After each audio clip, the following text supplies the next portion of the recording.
भवन अमंगलहारी द्रवहु सुदशरथ अजिर बिहारी। झूठे सत्य जाहि बिनु जाने जिम भुजंग बिनु रजु पहिचाने। जेहि जाने जग जाहि हेराई जागे जथा सपन भ्रम जाई। बंदौ बाल रूप सोई रामु सब सिद्ध सुलभ जपत जिस नामु। मंगल भवन अमंगलहारी द्रवहु सुदशरथ अजिर बिहारी। करि प्रणाम रमहित पुरारी हर्ष सुधा सम गिरा उचारी। धन्य धन्य गिरिराज कुमारी तुम समान नहीं को उपकारी।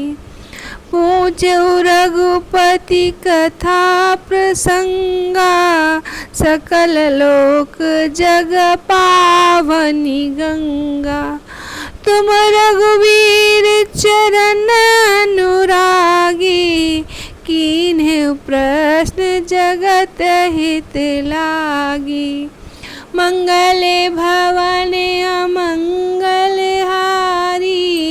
द्रवहु सुदशरथ अजिर बिहारी।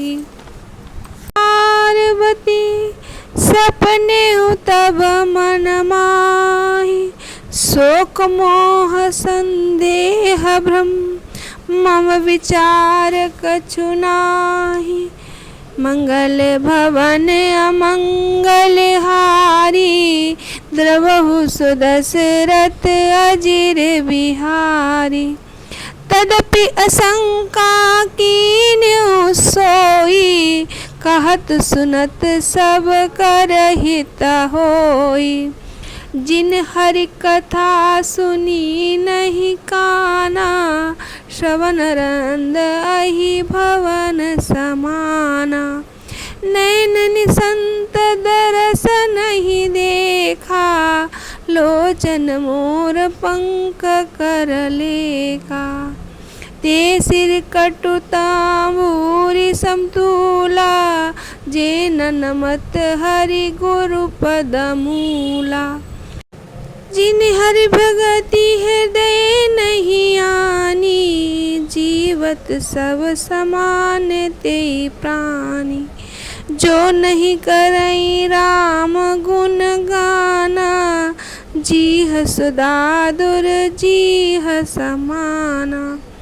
कुलिस कठोर निठुर सोई छाती सुन हरि चरित न जो हर साती। गिरिजा सुनहु राम के लीला सुरहित दनुज विमोहन शीला। मंगल भवन मंगलहारी द्रवहु सुदशरथ अजिर बिहारी। राम कथा सुरधेनु सम सेवत सब सुखदानी। सत समाज सुरलोक सब को न सुने अस जानी। मंगल भवन अमंगलहारी द्रवहु सुदशरथ अजिर बिहारी। जिसके बिना जाने झूठ भी सत्य मालूम होता है, जैसे बिना पहचाने रस्सी सांप का भ्रम हो जाता है, और जिसके जान लेने से जगत को उसी तरह का लोप हो जाता है, जैसे जागने पर स्वप्न का भ्रम चला जाता है।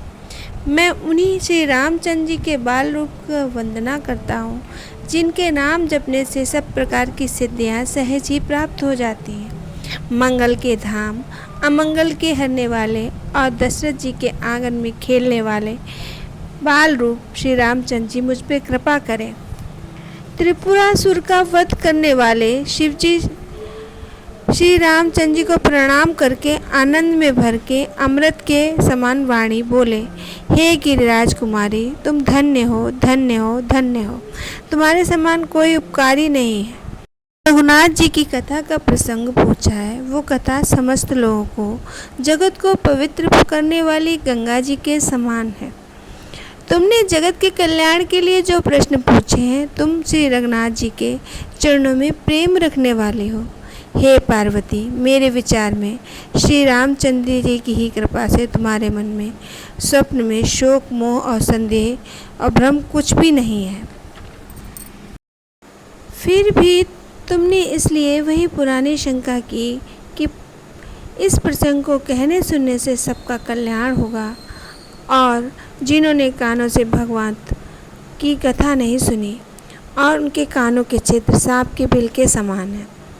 जिन्होंने अपने नेत्रों से संतों के दर्शन नहीं किए, उनके नेत्र मोर के पंखों पर दिखने वाली नकली आँखों की गिनती में हैं। वे सिर कड़वी तुम्बी के समान हैं, जो श्री हरि और गुरु के चरण तल पर नहीं झुकते।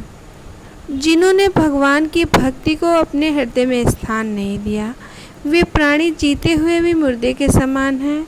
जो जीव श्री रामचंद्र जी के गुणों का गान नहीं करती, वह मेढक की जीभ के समान है।